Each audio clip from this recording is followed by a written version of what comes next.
Who the hell can wait till morning? Talk now at latenightsportsradio.com. I'll get the guns, the drugs from my generation. I'll take the fall, the state, and across the nation. And it's a sin, the guns, the fake, the fraud, the messing with me. Come on, come on, come on, let's get it on. Come on and sit on down. Let's get down to the nitty gritty.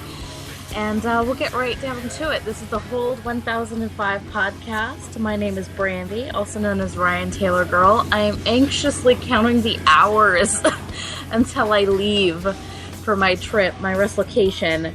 And of course, I'm joined, as always, by my better half. Robbie, aka the Dash Reaper 89 from Tumblr. You can find me there. As always, I'm a Capricorn, a aficionado of walks on the beach, long walks on the beach, in fact.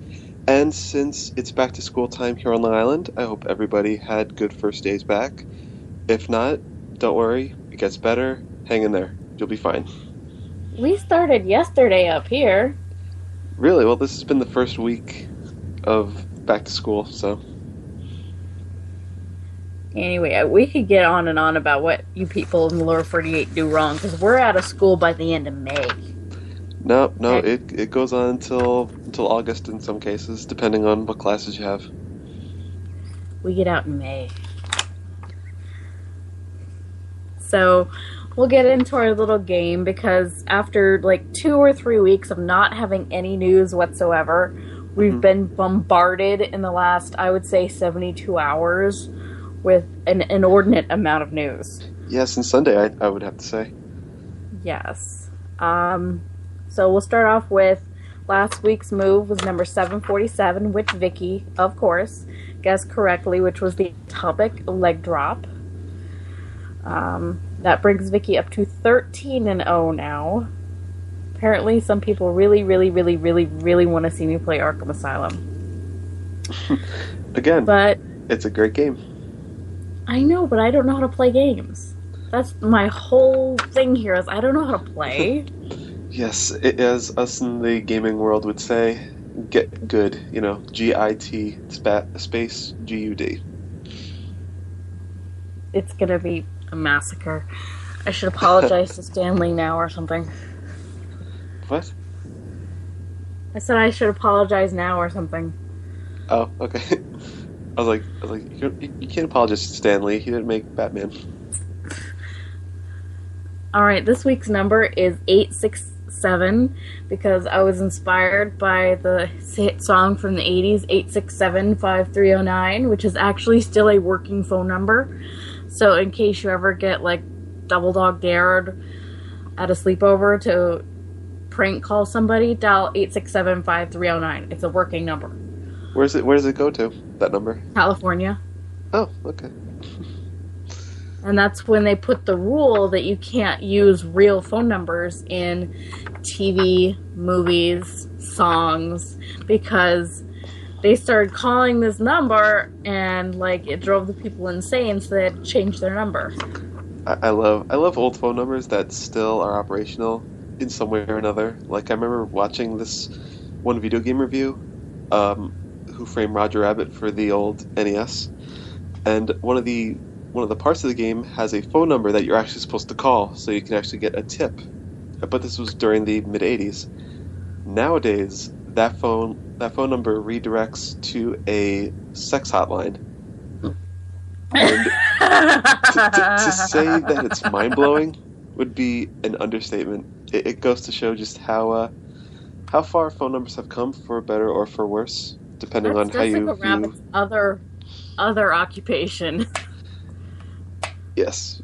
I figure we might as well get off on a lighter note, because a lot of the news that we've heard of during the past few days has been a little on the downside. A little bit of a downer. On the downside. So if you know what hold number 867 is on Jericho's list of 1,004 holds, get a hold of us. Find me on Twitter, at Ryan Taylor Girl. You can follow the show on Twitter, at Hold 1005. You can find us both on Tumblr, and let us know if you know what that number is. We'll go ahead and start with what many fangirls and many just people in general of the fandom who know who this person is have been celebrating for the last 24 hours, and that was that NXT diva Zara Schreiber was fired. If people don't know or don't remember, earlier in the year there was a bit of a scandal because Seth Rollins' ex-fiancée decided to exact revenge by leaking not only a nude photo of Seth Rollins onto his Instagram page, which posts directly to his WWE.com profile page, but a nude photo of Zara as well. Yeah, I saw those pictures, and what gets me is that people weren't really trying to suppress it. They've been spreading those pictures around social media for a while, and I get that it's, it's a disgusting situation. It's a tough situation for everyone involved. But you're not helping the situation. You're not making things better. You're actually perpetuating this activity. It is, and Zara has not made many fans. She is very... Well, what got her fired was that there were posts that were brought up from her Instagram page from 2012 of swastikas, Nazi swastikas, and not just the swastika, but with the double golden eagle, the whole thing, in her home. Yeah. And a post of a My Little Pony that was red and white and had a little mustache like Hitler and was wearing a Nazi armband. Yeah, when I first saw these pictures, well, the first one I saw was her defending the swastika, saying that she was a fan of history and that the swastika actually predates Hitler, which is true. That's factual. So I was like, okay, that's fine, fair enough. But then the pony picture came out, and like you said, it had the armband and that Hitler mustache, and it's like, okay, clearly this woman is more than a fan of history. She is a as close to a literal Nazi as you could find in the year 2015. It is, and it should be noted that yes, the symbol that became the swastika actually existed, I believe, and it was Sanskrit. Mm-hmm. But what the Germans did is they turned it on its axis. It used to be a flat cube, so that it looked like a bit like a ninja star almost. And the item that she had hanging in her home was not the flat version, but the tilted version that the Nazis used. So there's no defending that in my book. There was also a screen capture of conversation that she had with somebody, and they were talking about Disney princesses, and they were basically bashing Tiana from Princess and the Frog because she was black. Oof. No, yeah, that'll land you in hot water. So, and the reason that was given in the official statement is because of racist behavior and remarks that came up from her past, was the gist of it, basically. And I never followed her on Instagram or Twitter, but apparently it was just a lot of racism, a lot of supremacist, elitist crap. And if you call her on your shit, you're either going to get bitched out or you're going to get blocked. Like, even if you're on the right, you're going to get blocked. Yeah, and this also speaks volumes about how careful people have to be when it comes to using social media when you're working for a big company, or any company for that matter.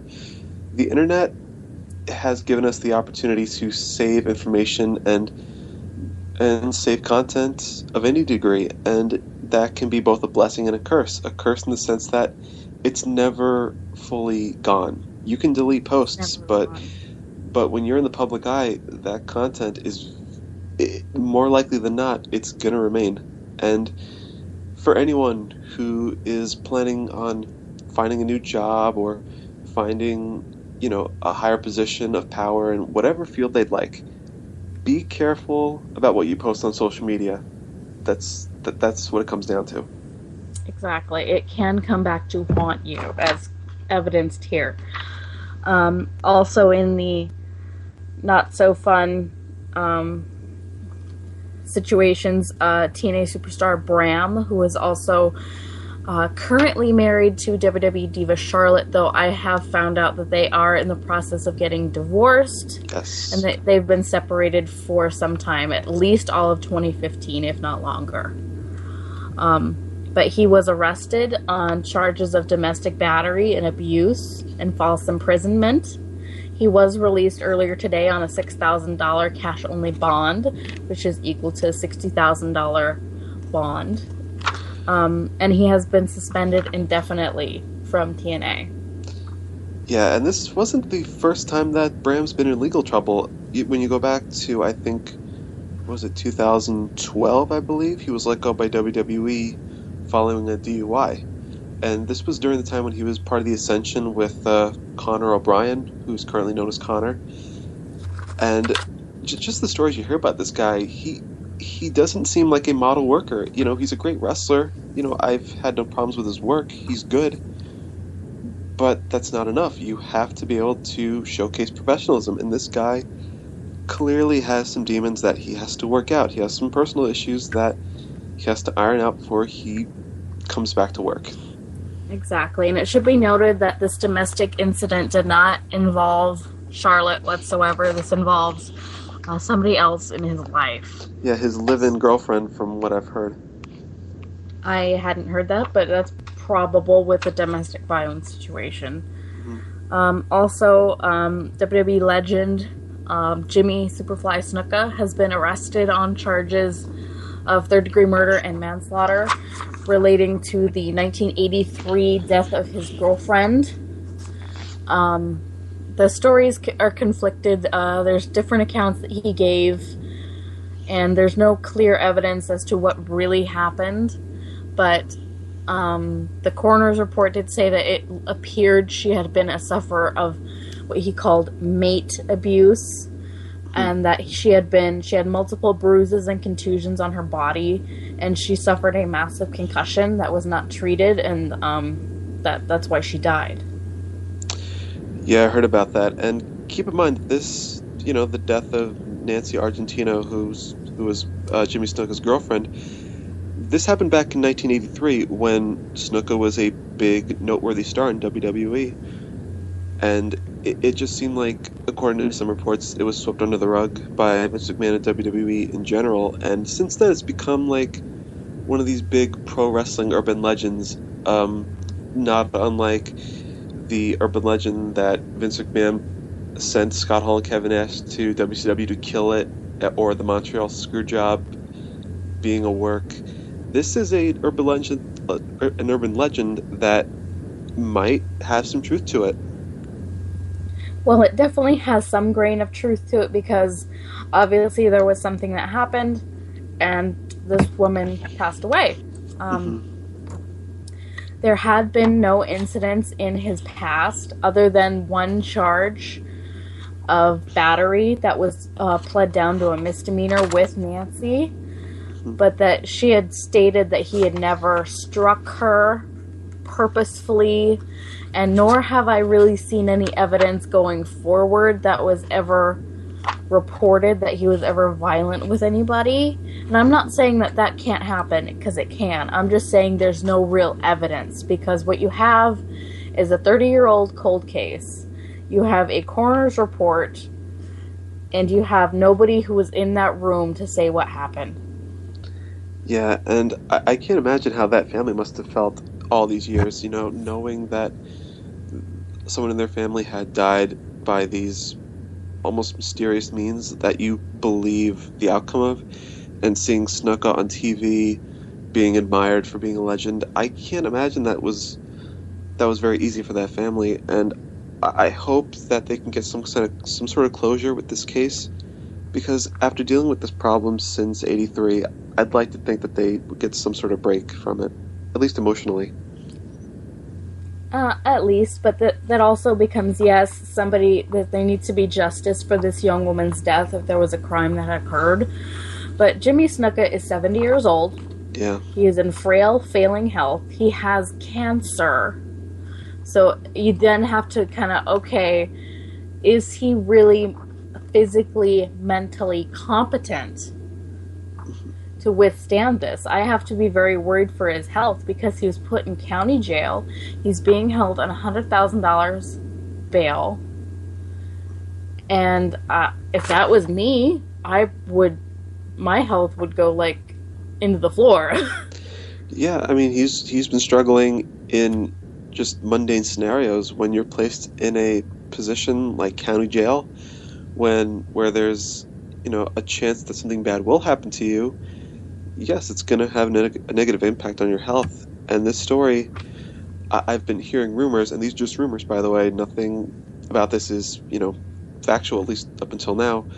They're planning on replacing Tamina in Team Bad with Cameron because of Tamina's obvious connection with, you know, Jimmy Snuka being her his daughter. Exactly. And I hope they can find some sort of resolution where some sense of peace can be gained for Nancy's family, but not at the expense of somebody else's health, not at the expense of somebody else's life, basically. So we'll probably follow that as we get more words on it. Hulk Hogan went on national television this week on Good Morning America, I think it was, and apologized. Yeah, it was this for past. His remarks. It was just yesterday that he got that interview. He talked about the racist tirade, quote unquote, that was leaked in that tape. You know, he said, quote unquote, that we inherit things from our environment. Talked about how he lived in South Tampa, which is a rough neighborhood, and it is. You know, I've been looking on Squared Circle, and people from that area have attested to the shoddy conditions in that area, and how, you know, they would throw around that particular racial slur like it was nothing. And I have to believe that's a stretch on Hogan's end. I can't imagine people would just throw that word around like it was, you know, like it was candy. I can imagine how in some communities maybe, but Hulk Hogan is a grown-ass man in his 60s, and he knows better, so I don't think that's an excuse. No, it's not. And he said that he really hoped that WWE would give him his job back, and the WWE commented saying that they're going to stand by their decision, and which means they're basically not going to take him back this time. No, it sucks in a sense, but I'm of the mindset that it was a little extreme to erase him from WWE's history, because it's not like he committed murder. It's not like he abused his family, at least in the physical sense. He said some terrible things, but I do think that was extreme on their part to erase him from their history. And I'm saying this as somebody who isn't exactly the biggest Hulk Hogan fan. I can see them pulling his merchandise from the shelves because obviously you don't want to make money off of somebody. But I do think it was a bit extreme, like not being able to pull up his name on the WWE Network or on WWE.com. But, you know, hindsight's 20/20, so we'll go ahead and move on. Also, yesterday on Monday, there was a shooting outside of the WWE Performance Center in Florida. Before anyone gets upset, no wrestlers were involved. Nobody who works for WWE was involved. What had happened was there was this 29-year-old male. I'm not going to say his name because I'm not going to give him any sort of recognition for his outlandish behavior. Had repeatedly come to the Performance Center in search of a certain NXT diva that he was fixated or obsessed with. And it got so bad to the point where WWE had to take out a legal injunction, had to take out a legal restraining order to keep this man off of their property, which he repeatedly violated. And that when he was seen on the premises with what looked to be a knife, they called the police. 2 plainclothes detectives responded, which means they were not wearing a uniform. And he charged at one officer and wounded him. And when told to stop, he refused. So the other officer fired his weapon. And this man is currently in critical but stable condition following surgery at Orlando General Hospital. Yeah, it's especially interesting when you consider that, the divas he was obsessed with that you discussed a little bit were actually former divas. AJ Lee and Lita, according to some stories I've heard. Lita, of course, working in the Performance Center during the Tough Enough season that just wrapped up. And when he was arrested, he was in possession of a giant Lita sign. So it kind of speaks volumes about the mental state that he was in at that time. Exactly. I think we really need to stop demonizing mental health issues so that this person could have gotten the help that he needed. We'll go ahead and take a break right now because it's getting kind of heavy. We'll come back with some lighter stuff in just a few minutes, and we'll get into King of Trios talk.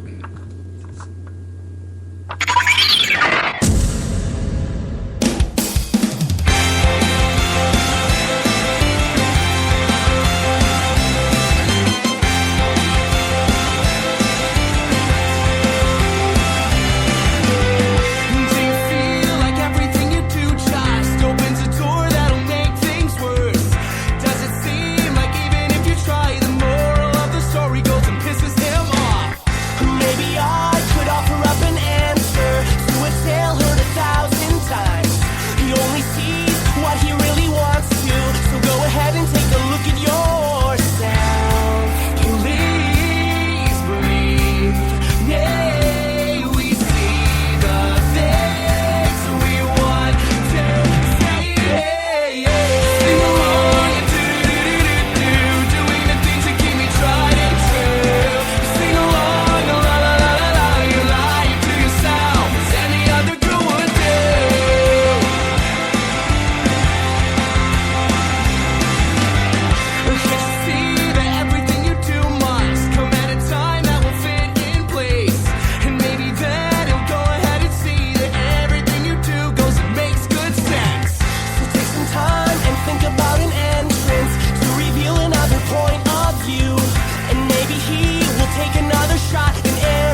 Who the hell can wait till morning? Talk now at latenightsportsradio.com.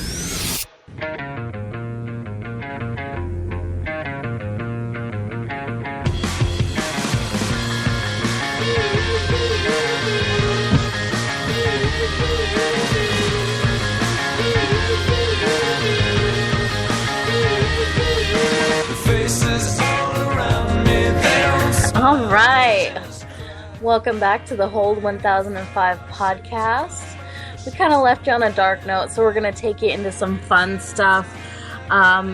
Ric Flair recently noted on his podcast, the Woo Nation podcast, that he was at the Performance Center when Mika Rotunda, which is the daughter of Mike Rotunda, which makes her the sister to Bo Dallas and Bray Wyatt, and she was doing a tryout as an announcer. Not a wrestler, an announcer. Right. It seems like a lot of those family members are pretty multi-talented. Even Bo Dallas, who I think a lot of people sleep on. You know, he's talented. Bray Wyatt, he's killing it. I think Mika could kill it as an announcer. Definitely. Kana, fueling the Kana rumors. She relinquished the Japanese Reina promotion World Women's Championship that she won back in 2014, and Reina confirms that she is leaving the promotion. And it would seem, according to reports, that she is WWE NXT bound, which I'm very excited about. I haven't seen a whole lot of her work. I have been able to touch on a few of her matches, and she's good. I think that she's very good. I was fearful at first because I thought that her deal was going to be similar to Sarah Del Rey's and that she'd be a trainer, but it seems like she'll be doing a decent amount of in-ring competition, right? One would hope, because she's still really in her prime. Also fueling the rumors that Biff Busick and Rich Swann, both independent mainstay sensations, hard workers, entertaining guys, are signing with WWE pending the passing of their medical evaluations. Yeah, you told me a little bit about them, and I was unfamiliar with them at first, but from what you've been telling me, they're pretty talented dudes. They're very talented. Rich Swann is pretty hot on the independent scene, usually as the partner to Ricochet, but he's also a mainstay in Evolve, where he's recently turned heel and is feuding with Johnny Gargano, which is a really cool storyline. Biff Busick is a hard hitter, black trunks, black boots, no nonsense, but actually really funny, hit you, like, belt you in the mouth, hard as fuck kind of guy. So, yeah. I mean, his Twitter handle is Star Destroyer. I think that says it all, right? Definitely. Also, a little bit of news for WWE. Seth Rollins will be pulling a doubleheader at Night of Champions. He will be defending both the United States Championship against John Cena and the World Heavyweight Championship against Sting. Yeah, I have to believe that those matches will be relatively separate. Like, I could see Cena and Rollins opening the show as the United States Championship bout, then the main event being Rollins versus Sting for the WWE World title. Do you think that's pretty fair? That's pretty fair. It would give Rollins ample enough time to rest in between. Also, at Night of Champions, Charlotte will be taking on Nikki Bella for the Divas Championship. Yeah, I was surprised at the outcome of that at first. I saw a lot of reactions. A lot of people weren't too happy about it. I think most want to see Sasha Banks, considering she's arguably the most over person in that entire Divas Revolution storyline. To me, I'm not as upset about it because I like Charlotte. I think that she's very good at what she does. She's got a great look. She's got athleticism out the wazoo. I believe that if there's anyone to dethrone Nikki Bella as Divas Champion, why not let it be the Nature Girl, right? Exactly. And I think this could be a nice point to kind of break some of these girls off into their own storylines, which would be nice. Yeah, these teams, they were fun at first, but it's become stale in a hurry. You can have stable affiliations like with the Four Horsemen, but each of the guys and the tag team and the other guys had their own stories going on at the same time. Yeah, like even in New Japan with Chaos and Bullet Club. I mean, they're units, but they have their own things going on. Exactly. Now, speaking of their own things going on, I'm getting ready. I'm going to leave tomorrow night. I leave Anchorage first thing in the morning, fly all day long to get to Easton, Pennsylvania for Chikara's King of Trios weekend, which starts on Friday. And if you haven't picked up your tickets yet, you better hurry because time is running out because they're going to sell. They're going to sell out. Yeah, and it seems to me like you have quite an event ahead of you. We do. We have 16 teams that are going to be competing for the King of Trios title. Some of the teams that we'll go over all the teams a little bit. First off, you have the Arcane Horde, which is the team of the Batiri, which is Kadoma, Abarian, teaming up with Oleg, the Usurper, which is going to be very interesting. You have Battleborn, which has got Kevin Condren teaming up with Lucas Calhoun and Missile Assault Man, who was Missile Assault Ant, but through Kevin Condren and his sweet-talking abilities, actually got Missile Assault Ant to take off the mask. And he is therefore now Missile Assault Man. We also have the Battle Hive, which is led by Amaeus, with Fire Ant and Worker Ant. You have Team BDK, which is Jacob Hammermeyer, Nokken, and Soldier Ant, with the Bullet Club, AJ Styles, Matt and Nick Jackson, the Young Bucks, Crown and Court, El Hijo del Ice Cream Jr., and Princess Kimberly. Princess Kimberly is kind of like the Princess Zelda of Chikara. And that makes me adore her immediately. You have Dasher's Dugout, which is the team of Dasher Hatfield and Mark Anglosetti, Mr. Touchdown, the Throwbacks, and Icarus. You have the Devastation Corporation, Blaster McMassive, Flex Brumble Crunch, and Max Smashmaster. You have the Gentleman's Club, Chuck Taylor, Drew Gulak teaming up with Swamp Monster. You have the Nightmare Warriors, Frightmare, Hollow Wicked, and Silver Ant. Using Gain Flings, their laundry. You have the Snake Pit, Ophidian, the Cobra, leading in Eddie Kingston and Shinrun. You have Team AAA, Aerostar, Drago, and Phoenix. You have Team Attack, Mark Andrews, Morgan Webster, and Pete Dunne coming in from across the pond. Also coming in from England is Team Fight Club Pro, Daniel Maloney, who's replacing MK McKinnon, Trent Seven, and Tyler Bate. You have Team United Nations, Juan Francisco de Coronado, Mr. Azerbaijan, and the Potleroy Bor of Moldova. And of course, arguably, aside from the Bullet Club, the biggest stars in King of Trios coming to visit, they're taking over. Team BWO, Big Stevie Cool, Da Blue Guy, and Hollywood Nova. Straight out of ECW. Exactly, and it's going to be interesting to see how these outside teams work with the characters of Chikara, because it's going to be a different experience for these guys for sure. Yeah, especially with Bullet Club, because they're not known to be very to be very PG. You have the Young Bucks telling other people to suck it. You have AJ Styles with his own his own bit of edge, right? Right, and it'll be interesting to see how they interact with these characters that actually are bigger than their own characters. Also, you have several notable people coming to visit on different nights of the tournament.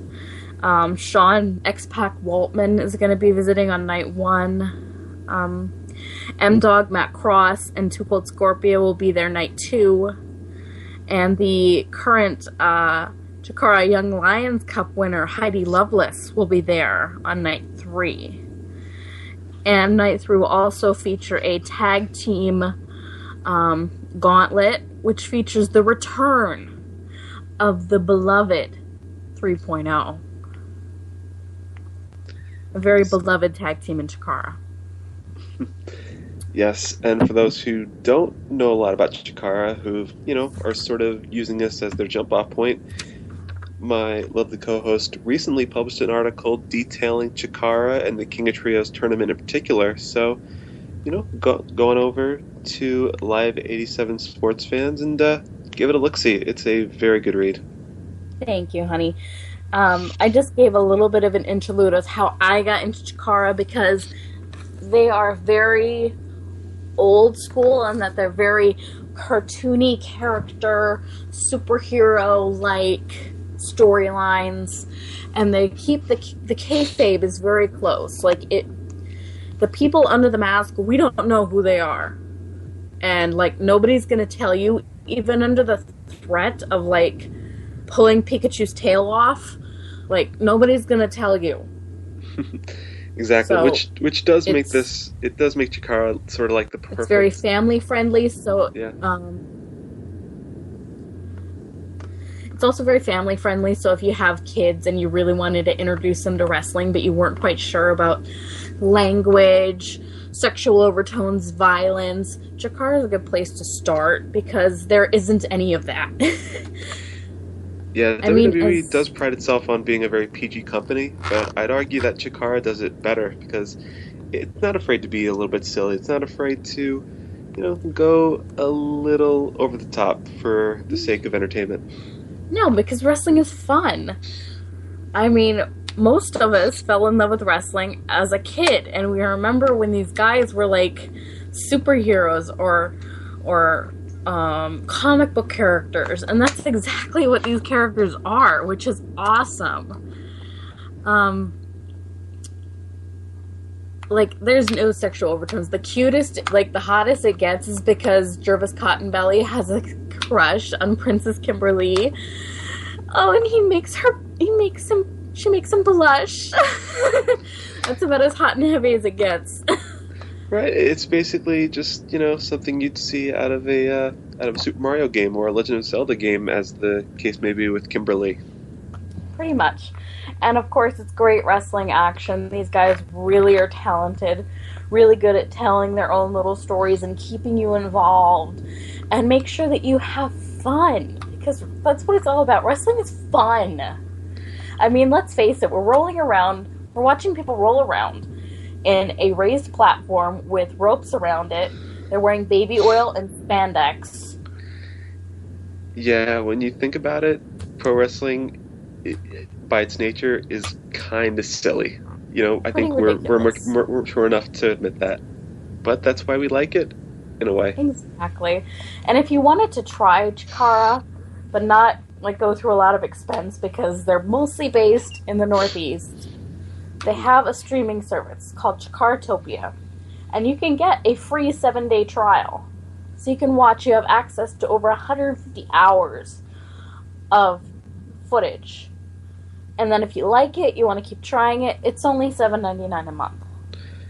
Yeah, the main reason why I haven't really taken the plunge is because I'm already watching a whole lot of wrestling between WWE, New Japan, and ROH, Lucha Underground, whenever that comes back. And I'm just a busy person in general, but when I can actually watch Chikara stuff and see what they're involved in, I can sort of, let my cynical nature take a backseat, and I can just enjoy what's being presented to me. Exactly, and I plan, I go to see him, I'm gonna sit his butt down and we're gonna watch some Chikaratopia, because... Yeah, around March, April-ish. April, May-ish, in there, yeah. Yeah, you'll sit me down and expose me to this cartoony world of Chikara. I'll sit on him if I have to. No, don't sit on me. The couch is comfortable. But yeah, it's fun. It's there's also little things on YouTube. They put up cute little videos and really give you the information in a really cool news format with Bryce Remsburg, who's one of the referees, who's super awesome.